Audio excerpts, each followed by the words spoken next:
One Piece chapter 957. Guys, I think we can all say that this is the chapter of the year right here. This chapter is probably the best chapter we've got in the past 5 years, and the best chapter of this year without a doubt, because we got everything we wanted when it comes to the old generation. The old generation has been a thing where we've always wanted to know more about these guys, but Oda, for the most part, has been teasing us about how legendary they were, and we finally got it in this chapter. We got a lot of content pertaining to the old generation in this chapter, and it was honestly just so incredibly amazing to see this finally happen. This is one of those chapters that we're going to remember for a very long time, and I have to say that this is a great time to be a One Piece fan. You know, there's a reason why we call Oda Goda sometimes, and this chapter just proves that. I honestly cannot wait for the discussions and topics that will spark from this chapter, because there's a lot to talk about here. And guys, I'm going to be active this week, and we're going to talk about the rocks, yo. We're going to talk about the rocks. Oh my goodness, yo, this is hype overload right now. Now, there's more clarity as to what happened 40 years ago, and we get to see some of the characters we're seeing in present time and how they functioned back then. And it also gives us a glimpse to Garp and Roger back in the day, and also about the infamous Rocks captain, which I will get back to later in this video. And you guys already know that this is a 10 out of 10 chapter, because this broke my expectation for what I thought this chapter was going to be. And not just for me, I think a good portion of the community, if not the entire community, did not expect this from this chapter. Because with Oda, we usually get normal chapters after we get those incredible ones, but for the past 3 weeks, One Piece has been on fire, even going as far as trending on Twitter. Oda definitely went above and beyond with this chapter, but let's get into the greatness that is One Piece chapter 957. First of all, let's talk about the captain of the Rocks Pirates, Rocks. Now, the first information we know about him is that he's a part of D Clan, just like Luffy and Roger, and he also goes by Rocks D Zebek. So that in of itself, we already know this guy is special. From what we know so far, the D's that we know for the most part have been special in some way, shape, or form. Apart from the fact that they die smiling, they are also referred to as the Celestial Dragon's natural enemy, which is probably why the Celestial Dragons were involved in that fight in the first place. And it makes a lot of sense, because he was also someone who was trying to become the king. Now, it doesn't necessarily say that he wanted to become the Pirate King specifically, but it said he was trying to become the king of the world. And I took that as he was trying to become someone who was on par with Musama, and he was someone who was actively going up against the world government, just like Dragon. And maybe this was the thing that kind of separated him from Roger, whereas even Roger himself, you know, after becoming the Pirate King, said that he didn't want to rule over anything. Maybe, you know, Rocks was someone who wanted to rule over everybody. So maybe that might be one of the reasons Roger agreed to work with the Navy to take down the Rocks, because his ambitions probably didn't sit well with Roger. And we also know that Roger was someone who was aiming to become Pirate King too. So the Rocks was probably an obstacle in Roger's path. But when it comes to Rocks, given what he was able to accomplish, the fact that he's able to amass this much top tiers in one crew, even more so than Roger's crew, like he had characters that are referred to as legends in the One Piece world, people who were kings in their own regard. I think that says a lot about Rocks, because we know that it took both the Marines and the Roger Pirates to defeat Rocks. They were that much of a threat that different factions teamed up to take them out. And I'm not surprised, because the Rocks Pirates seem to be beyond anything we've seen in the story in terms of the potential of that crew. Apart from Big Mom, Kaido, and Whitebeard, who were stated to be, I guess, the monster trio of the Rocks Pirates, it was also stated that other legends like Shiki was a part of Rocks. Captain John, someone we've seen as a zombie in Trailer Bark, and we also know that Buggy was actually looking for his treasure. We also hear about Silver Axe and Ochoku, which are characters we haven't heard before, but given that Big Mom and Kaido's alliance is something that's going to happen soon, I could see a thing where they might resurface once again. So the Rocks captain technically had 5+ Yonko level characters in his crew, which is insane. And from what it seemed like, he was the strongest one in that crew, at least at that point in time, because we know, Whitebeard, Kaido, and Big Mom were relatively young back then and not exactly in their prime. Now, we didn't actually get to see what he looked like. We only see his silhouette, but I wonder if he's actually going to be relevant moving forward, or related to some of the things we're seeing in the current storyline, because it seems like he played a huge role when it comes to the, I guess, going up against the world government. I guess we might actually learn more about him when it comes to the overall lore of the One Piece world, maybe through other characters that were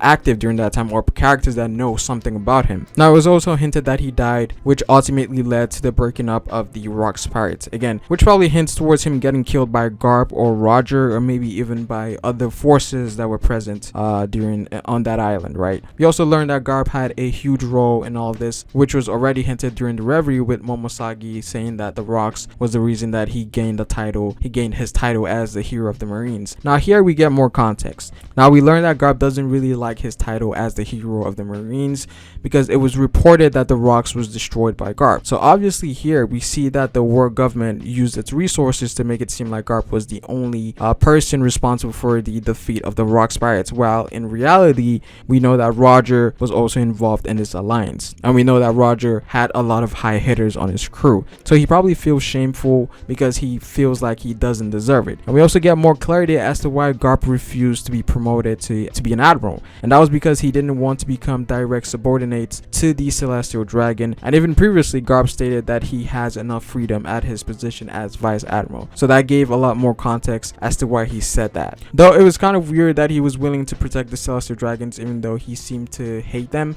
Perhaps, Roger played a huge role in convincing Garp to team up, but I think there's more as to why Garp was willing to do this in the first place. And I feel like what Roger told Garp comes full circle now, whereas Roger trusted Garp as much as his crewmate. That makes much more sense now because we know that they fought together to take down rocks. So that was a subtle hint that Oda left out there, and it really goes to show how far ahead Oda plans these things. And it was also mentioned that the world government played a huge role in covering up information about the rock and even the island that all of this took place, probably as a way to hide more secrets like they usually do. We also finally got the bounties of all the Yonkos, and it's funny because last year there was a magazine that stated that the Yonkos would have bounties in the 2 billion range, right? Relatively close to Blackbeard, which was something I've always found weird. Well, it turns out that Blackbeard and Luffy's bounty get absolutely dwarfed by the other Yonkos, Roger and Whitebeard included. Again, this makes a lot more sense because they haven't been around as long as the other Yonkos. We have to remember that Big Mom and Kaido have had bounties for a very long time. I mean, with Big Mom, we know that she had a bounty as a child, so it makes a lot more sense that Blackbeard's bounty is a lot lower given the fact that he only joined the ranks of the Yonko very recently. But we also have to remember that Blackbeard is also still growing, so I wouldn't be surprised if his bounty later surpasses the other Yonkos. Now let's start off with the lowest amongst the three. Now I'm not going to include Blackbeard because we already know what his bounty is. For those that don't know, Blackbeard's bounty is 2.2 billion berries. But the third highest bounty was Shanks's bounty, which was priced at 4 billion berries, and it makes a lot of sense that he would be the lowest amongst the older generation because it was stated that he also recently became a Yonko about 6 years ago. Not recently, but fairly recent in terms of the the timeline. So we actually have a timeline here, which is very interesting. But when it comes to Shanks, I think for the most part, I think we knew he was probably going to have the lowest bounty amongst Big Mom and Kaido just based on his reputation. We know that Shanks doesn't go about murdering people like Big Mom and Kaido. Even within the Marines, Shanks is well respected, which is one of the reasons Sengoku stopped the war during Marineford. So Shanks being the lowest out of Big Mom and Kaido is not surprising. I think if anything, his bounty is actually pretty impressive for someone who wasn't really known to be amongst the old generation like Big Mom and Kaido.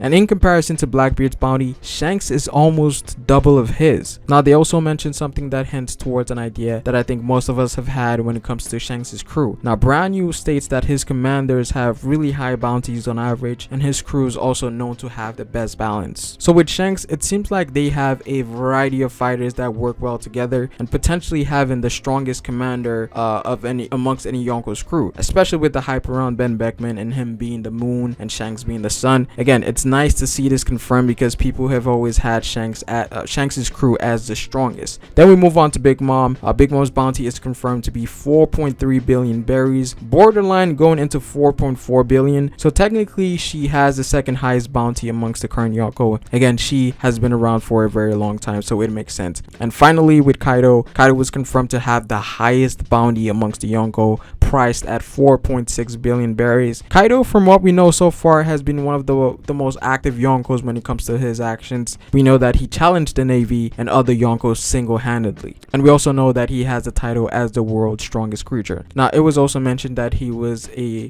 pirate apprentice on Rox's ship, just like Shanks was on Roger's crew. Now it also says that as he grew stronger, he later earned the respects of other pirates, which ultimately led him to join his crew because he was strong, which makes makes sense because we've seen a thing in Kaido's crew, especially with the calamities and the lower tier beast pirates, where they like destruction and torture, and it's a crew that has its foundation based on strength and power. So that is very interesting in the sense that Kaido is a lot different than the other Yonkos, whereas he didn't necessarily look for a crew. It was more so of the opposite, where people wanted to join him because they respected his power. Again, it was mentioned because of his strength, people were interested in him, and this gives a lot of context as to why the calamities share a lot of similarities. But when it comes to Yonko's bounties, for the most part, I think I knew what order they were going to be, but I definitely have to say that I didn't think that it would be this high in comparison to, you know, Blackbeard's bounties and the other Yonkos, right? But even then, I think that makes a lot more sense given that they've been around for a very long time, especially Big Mom and Kaido. Now, surprisingly, we also get the bounties of Roger and Whitebeard, the highest bounties in the series. It was stated that no one has surpassed these two in terms of their bounty, right? While Whitebeard's bounty was confirmed to be 5 billion berries, which puts him over the current Yonko, and then we have Rogers at 5.5 billion berries, which is confirmed to be the highest known bounty in the series, which makes sense because he was a Pirate King, and it also gives us a glimpse as to what Luffy's bounty might be at the end of series, probably even higher. Now, it's funny because for the longest time now, I've always seen fan arts of Rogers' bounty and how it was like 10 billion berries, but seeing it actually get confirmed in the actual story is kind of weird because I'm always used to seeing those fan art prediction of what Rogers' bounty is. Again, this chapter is honestly hype overload. I feel like this is the culmination of all the build-up that Oda has done throughout the course of the story. Guys, I'm going to say this right now, but there's not a lot of chapters that can compete with this chapter. I need to actually go back and rank the best chapters of One Piece. But one thing I know for sure is that this chapter is probably going to be one of the top 5 best chapters of all time. It might be top 1, we don't know. Oda literally gave us everything we wanted to know about the old generation in one chapter, and no one was really left out. So amazing stuff right here, and we have to put respect on Garp's name. I know for the longest, you know, people have shitted on Garp, but I always knew Garp was the guy, right? So Prime Garp was that dude, but not so much old Garp. I think his strength has definitely declined, but Prime Garp was definitely the real deal because he went in there with Roger and soloed that crew, which was pretty damn impressive, right? Even though he didn't do it by himself, I still think that's very impressive, right? We also get to see Akainu and Fujitora's reaction to the warlord system getting abolished. We find out here that Akainu was actually against it. I think that makes sense because it's not easy to replace a great power. Like having Mihawk, Boa, and all of these strong pirates on your side is going to be helpful if they have to go up against the Yonko. So this was a risky move that could put the government in a bad position. Now Fujitora tells Akainu that he's never been on the receiving end of the damage that the warlords have done. So individuals like Doflamingo, and so he didn't expect him to understand. Now I think this hints towards Fujitora being someone that was done dirty by the warlords or the government in general, which is why one of his main goals was to get rid of the system, you know, by using his position as admiral, right? And the same thing might actually apply here for Green Bull, whereas he got into the Navy to push his own agenda like Fujitora. So I'm actually looking forward to Green Bull's revolt because I think he might play a major role other than being an admiral. But I'm actually surprised that Oda hasn't revealed Green Bull yet, so he might be waiting for something to happen before he does. Now Akainu also mentions that they have to rely on the power of the marine science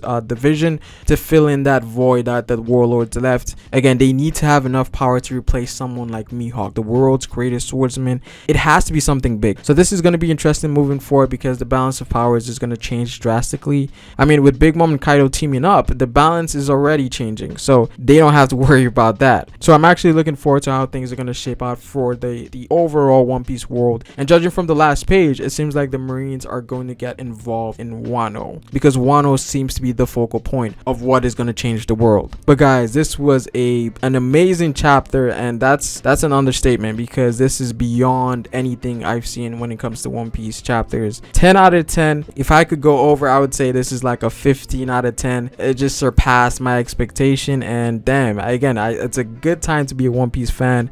But that is pretty much it for this video, guys. But comment down below what you guys think about this chapter because this was incredibly amazing. Like the video if you liked it. Subscribe for more One Piece content. Hit the notification bell if you want to get notified for future content. And yes, there is no break next week. And guys, if you are on Twitter, definitely make sure to hashtag One Piece Chapter 957 so we can get this trending, yo, worldwide. Let's get it. But it is Furrow, guys, and I will see you folks later. Peace.